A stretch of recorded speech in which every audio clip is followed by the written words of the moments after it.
Hey, how you doing? Paul Deckert, retired Marine Corps Colonel, talking about Major Daniel Carmick and his significance for both the Battle of New Orleans and the Marine Corps, both of which are equally relevant today.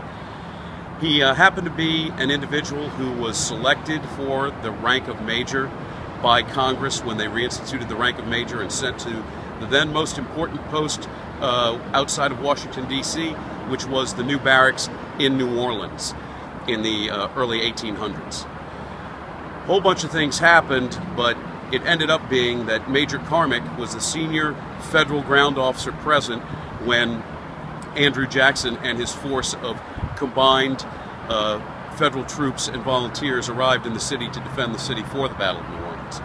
As such, Andrew Jackson grabbed hold of Major Carmick and put him in charge of a very interesting task.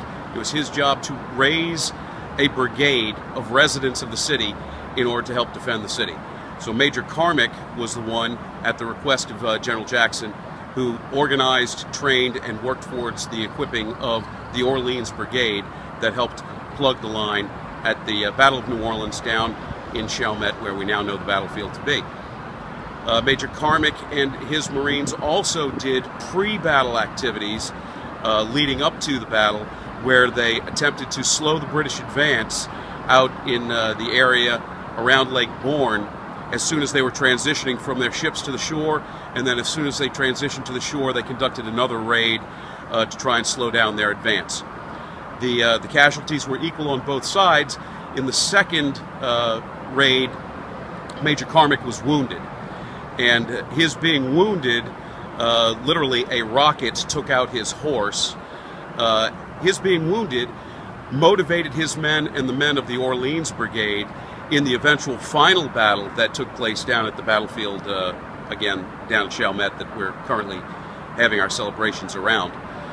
It motivated his men to such a point to where his name and notoriety were virtually on par with Andrew Jackson.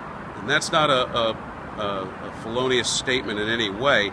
We all know the glory that Andrew Jackson had associated with him that led him to the White House years later.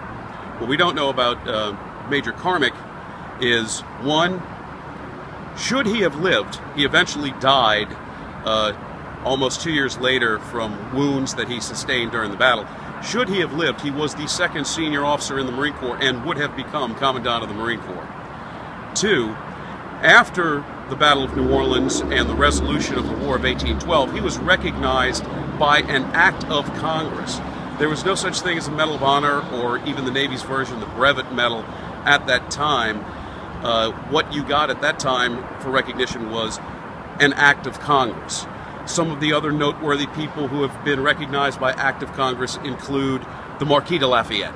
So if you want to get an idea of the significance of that act, that's how significant that act was. He's buried here? Yes, and this is his grave right here. Where are we? He has been buried here. He was moved once, but it was at another cemetery here in New Orleans, and he is indeed interred here with his wife and his mother-in-law, and I'm sure they're all very happy because they've been here a long time.